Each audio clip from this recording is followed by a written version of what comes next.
वो बारिश भरी एक सर्द रात थी। ऐसी रात जिसमें बारिश की बूंदों की आवाज़ आम दिनों से ज़्यादा भारी लगती है।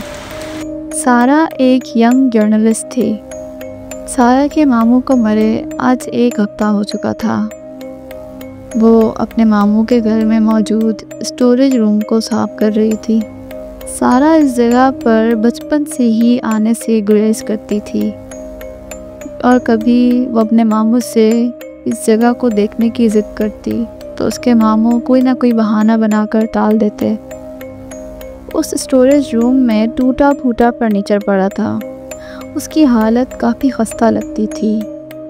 सारा वहाँ अपने मामू की कुछ ज़रूरी चीज़ें समेटने के लिए आई थी। सारा जब उस स्टोरेज रूम को समेट रही थी तो उसे उस रूम के एक कोने में एक पुरानी VHS टेप मिली। उस टेप को कपड़े से छुपाया हुआ था। उस टेप के बिल्कुल दरमियान में एक ब्लैक कलर का होल बना था, जैसे किसी बात की तरफ कोई इशारा दे रहा हो। सारा उस टेप को इग्नोर ना कर सकी। वो टेप नीचे ले आई और अपने मामू के पुराने VHS प्लेयर में डाल दी। VHS के प्ले होते ही टीवी स्क्रीन पर चंद क्लिप्स चलने लगे। पहले क्लिप में देखा गया कि एक सुनसान और धुंधली ज़मीन के बीच एक कुआं अकेला खड़ा है। दूसरे क्लिप में एक औरत नज़र आई जिसके लंबे बाल उसके पूरे चेहरे को छुपाए हुए थे। फिर ढेर सारे कीड़े एक शीशे पर रेंगते हुए नज़र आए। फिर एक कुर्सी नज़र आई जो एक खाली कमरे में बिल्कुल बीच में पड़ी थी। और फिर एक आँख जो सीधा कैमरे की तरफ देख रही थी और उस पर खून के निशान थे। और फिर वो कैमरा उस कुएं के अंदर गिरने लगा और अंधेरे में गायब हो गया।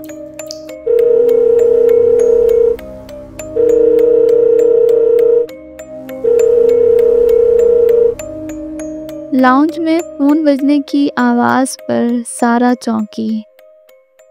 सारा ने कांपते हाथों से आहिस्ता से फ़ोन उठाया। फिर दूसरी तरफ से एक सरगोशी सुनाई दी। 7 दिन। और फिर फ़ोन बंद हो गया। सारा बोलती रही हेलो हेलो, लेकिन आगे से कोई आवाज़ नहीं आई। सारा ने सोचा हो सकता है कोई उसके साथ प्रैंक कर रहा हो, लेकिन अंदर ही अंदर सारा डरने लगी। उसे अब महसूस होता था कि जैसे कोई साया हर वक्त उसके पीछे है। फिर अगली रात सारा ने अपने ख्वाब में वही कुआं देखा और इस बार वो उस कुएं के सामने खड़ी थी। सारा को उस कुएं के अंदर से कुछ सरगोशियों की आवाज़ आई।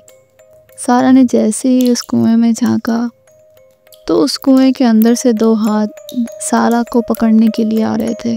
और फिर सारा ने देखा कि वो उस कुएं के अंदर की तरफ जा रही है।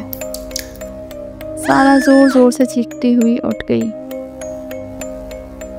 उस ख्वाब के बाद से सारा के साथ अजीब व गरीब वाक़यात शुरू हो चुके थे।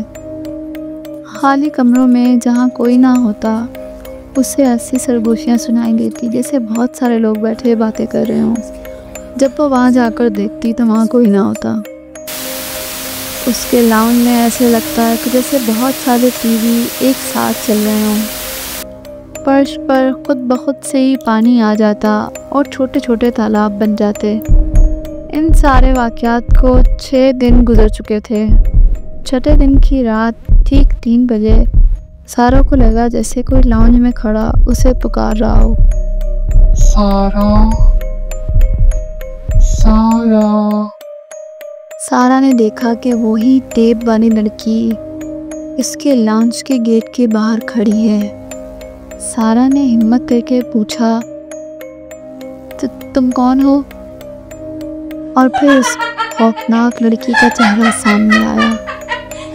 उसकी आंखें बिल्कुल स्याह थी और वो बहुत ही खौफनाक तरीके से सारा की तरफ देखकर हंसती जा रही थी। सारा ने जैसे ही ये सब देखा उसने वहाँ से भागने की कोशिश की, चीखने की कोशिश की, लेकिन उसकी आवाज़ उसके हलक से बाहर नहीं आ रही थी। फिर सारा ने पीछे मुड़कर देखा तो वो लड़की गायब हो चुकी थी। और फिर 7वां दिन आ गया। सारा का फ़ोन खुद ब खुद से बजने लगा और फिर उसका टीवी खुद से ही ऑन हो गया। सारा डरी हुई एक तरफ खड़ी ये सारा मंज़र देख रही थी और फिर टीवी स्क्रीन पर वो ही कुआं नज़र आया। इस बार उस कुएं में से वो लड़की खुद ब खुद बाहर निकल रही थी और फिर देखते ही देखते वो लड़की उस टीवी में से बाहर आ गई। सारा जल्दी से अपने कमरे में जाकर छुप गई। उसका दिल ज़ोर ज़ोर से धड़क रहा था। सारा, तुम कहाँ हो? मुझसे क्यों छुप रही हो? और फिर वो लड़की एक ज़ोरदार चीख मारकर सारा की तरफ बढ़ी। अगले मंजर में देखा गया कि सारा का खून उस फर्श पर बने तालाब के अंदर पड़ा था और मुसलसल बज रहा था। दरअसल हुआ ये था कि सारा के मामू ने उस लड़की को बहुत बेदर्दी से कत्ल करके उस कुएं में फेंक दिया था और फिर सारा के मामू को उस लड़की की रूह ने अपना बदला लेने के लिए कत्ल कर दिया। सारा से गलती ये हुई कि उसने वो टेप ऑन की जिसके अंदर उसके मामू ने वो सब शवाहिद छुपाए थे जिस तरह से उसने उस लड़की को अजियत दी और कत्ल किया। सारा की इस हरकत ने उस लड़की को एक बार फिर से बेदार कर दिया था। इसी वजह से उस लड़की की रूह ने सारा को भी मारकर उसी कुएं के अंदर फेंक दिया था और एक बार फिर से उस कुएं के अंदर चली गई थी। अगर आपको भी कभी कोई पुरानी टेप मिले तो उसे बिल्कुल भी प्ले मत कीजिएगा। हो सकता है उस टेप में एक ऐसा राज हो जो आपकी जान ले ले। उम्मीद करती हूँ आपको मेरी वीडियो पसंद आई होगी। अगर वीडियो पसंद आए तो चैनल को लाइक, शेयर और सब्सक्राइब कर दीजिएगा।